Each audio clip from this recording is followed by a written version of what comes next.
अस्सलामु अलैकुम। जमात स्वयं मजमून उर्दू अनवान सबक नन्ना खरगोश दरस की तदरीस। बच्चों आज फिर हम रिपीट करेंगे पेज नंबर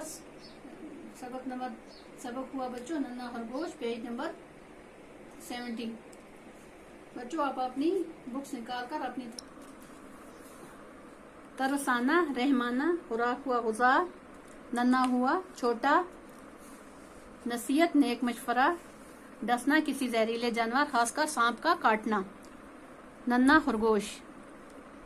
नन्ना हुआ छोटा खरगोश। किसी जंगल में एक खरगोश रहता था। उसका एक नन्ना बच्चा था।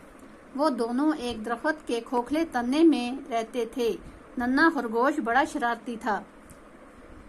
किसी जंगल में एक खरगोश रहता था और उसका एक नन्ना बच्चा था। नन्ना बच्चा हुआ छोटा बच्चा था। वो दोनों एक दरख्त के खोखले तने में रहते। नन्ना खरगोश बड़ा शरारती था। वो जरा देर भी घर में ना टिकता था। खरगोश उसे बहुत समझाता, बेटे घर से दूर मत जाया करो, जंगली जानवर तुम्हें पकड़ लेंगे। नन्हे खरगोश पर बाप की नसीहत का बहुत कम असर पड़ता। नसीहत हुआ बच्चों नेक मशवरा। एक बार सूखा पड़ा, घर में रखी हुई खुराक खत्म हो गई। खरगोश खुराक की तलाश में निकला। नन्हे खरगोश को बड़ी भूख लगी थी। वो भी खुराक की तलाश में निकल गया और एक खेत में पहुंचा। वहां उसे एक गाजर मिली। उसने सोचा घर चलकर आधी गाजर में खाऊंगा और आधी बाप को दूंगा। नन्हा खरगोश वापस आ रहा था। रास्ते में एक दुबली पतली हिरनी से सामना हो गया। वो बोली, भाई मेरे बच्चे कल से भूखे हैं, ये गाजर मुझे दे दो, मैं अपने भूखे बच्चों को खिलाऊंगी, वो तुम्हें दवा देंगे। नन्हे खरगोश को तरस आ गया। उसने गाजर हिरनी को दे दी। हिरनी उस वक्त सुनहरे ताज वाली परी बनकर आ गई और बोली, तुम्हारे दिल में अपने भाई बहनों के लिए बड़ी हमदर्दी है। मैं तुमसे बहुत खुश हूँ। मैं भी कभी मुश्किल वक्त में तुम्हारे काम आऊंगी। जो हिरनी थी उस वक्त वो सुनहरे ताज वाली परी बनकर सामने आ गई और बोली, तुम्हारे दिल में अपने बहन भाइयों के लिए बड़ी हमदर्दी है। मैं तुमसे बहुत प्यार करती हूँ। मैं भी कभी मुश्किल वक्त में आपके काम आऊंगी।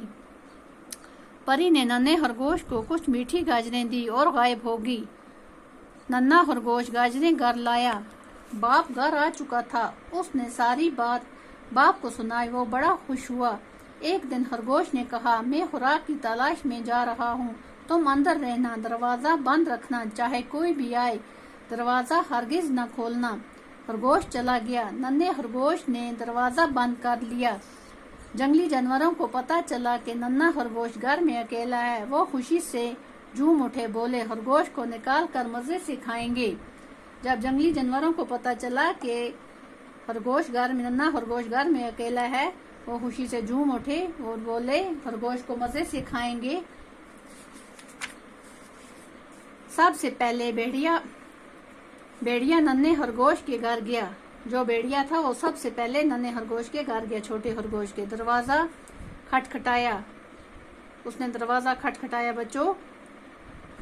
अंदर से नन्हे खरगोश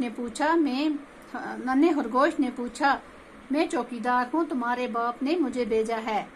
जो भेड़िया था उसने नन्हे खरगोश को कहा, मैं चौकीदार हूँ, तुम्हारे बाप ने भेजा है कि तुम्हें ले आऊं। तुम बाहर आओ ताकि मैं तुम्हें तुम्हारे बाप के पास पहुँचा दूं। नन्हे खरगोश को बाप की नसीहत याद आ गई। नन्हा खरगोश जो था उसको अपने बाप की नसीहत याद आ गई। उसने दरवाजा खोलने से इनकार कर दिया। भेड़िया गुस्से में उकराया। उसने तेज दांतों से दरवाजा काटना शुरू किया। अचानक एक रस्सी का फंदा भेड़िए के गले में पड़ गया। भेड़िया फंदे में फंस गया। कुछ देर के बाद एक लोमड़ी आई। उसने दरवाजे को खटखटाया और कहा, मैं तुम्हारी मौसी हूँ, बेटा तुम्हारे लिए खीर लाई हूँ, दरवाजा खोलो, खीर ले लो। नन्हे खरगोश ने कहा, मौसी मेरा बाप आएगा तो खीर लाना, अभी मैं दरवाजा नहीं खोलूंगा। बच्चों नन्हा खरगोश जो था उसको अपने बाप की नसीहत याद थी, इसलिए उसने किसी को दरवाजा नहीं खोला। لومڑی کو غصہ آیا، اس نے اپنے نوکیلے دانتوں سے دروازہ کاٹنا شروع کر دیا۔ ننھا خرگوش پریشان ہو گیا۔ اس وقت رسی کا ایک پھندا لومڑی کی گردن میں آن پڑا۔ لومڑی پھندے میں پھنس گئی۔